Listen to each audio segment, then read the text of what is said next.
अगर आप गोल्ड पर लोन सोने पर लोन उठाना चाहते हैं तो आपके लिए काफ़ी अच्छा अपडेट है। आरबीआई की तरफ से आपको सहूलियत प्रदान की है।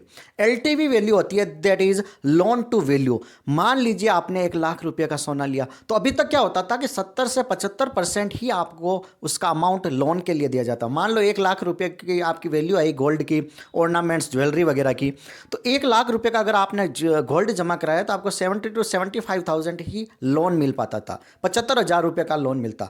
तो इस चीज को इन्होंने 1 अप्रैल 2026 से चेंज कर दिया है। इन्होंने कहा कि 75% नहीं भैया, हमने एक नई लिमिट डिसाइड की है कि 2.5 लाख रुपए तक का अगर गोल्ड देते हो 85% आपको अमाउंट मिलेगा, मतलब 1 लाख का 85,000 रुपया मिलेगा। समझ में आ रहा है? अगर 2.5 लाख से 5 लाख रुपए तक का आप गोल्ड जमा कराते हो तब उस केस में आपको 80% का मिलेगा। और 5 लाख से ऊपर अगर आप गोल्ड करते हो, लोन लेना चाहते हो, तो उस टाइम उनकी बैंक की भी रिस्क बढ़ जाती है, तो वो उस टाइम आपको 75% उसका अमाउंट देंगे। क्लियर है यहाँ तक? ओके। अब एक अपडेट ये आया था कि एक तो आप क्या करते हो कि सारा लोन टेन्योर रूल में इसमें बताया कि 12 महीने के अंदर आप फुल रिपेमेंट कर दो। मतलब आप 12 महीने के लिए गोल्ड लोन उठाओ, ठीक है। मान लो 2 लाख का सोना जमा कराया, 85% के हिसाब से 1,70,000 रुपये का आपको गोल्ड वो अमाउंट मिल गया।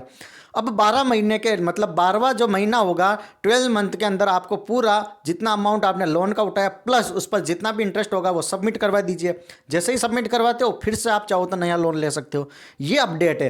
तो उसमें आपको कोई ईएमआई वगैरह नहीं देनी होगी। वन टाइम इन्वेस्टमेंट अमाउंट चाहिए होता ना आपको कि भैया 1 साल में मैं वापस रिकवर करके दे दूंगा, तो ये काफ़ी अच्छा ऑप्शन है।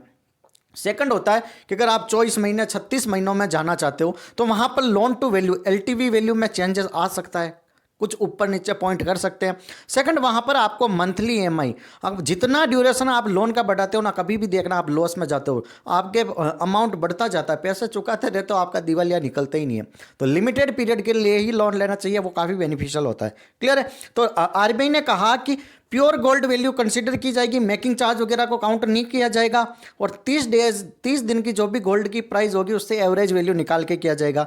और जैसे ही समझना, जैसे ही आपने 12 महीने का जैसे ही लोन अमाउंट दे दिया, पूरा गोल्ड लोन जितना उठाया प्लस इंटरेस्ट, तो सेम उसी दिन में बैंक की लाइबिलिटी बनती है कि आपको सारा गोल्ड जितना भी सबमिट करवाया वो दे दे। या फिर 7 दिन से अगर ज़्यादा का टाइम लगाते हैं तो 5,000 पर डे की उन पर पेनल्टी भी लगेगी। मतलब आपके फेवर में चीज़ें चल रही है।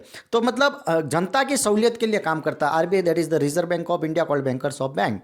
यहाँ तक कोई डाउट है? Thank you so much. Channel पर नए हो तो लाइक शेयर सब्सक्राइब जरूर करें।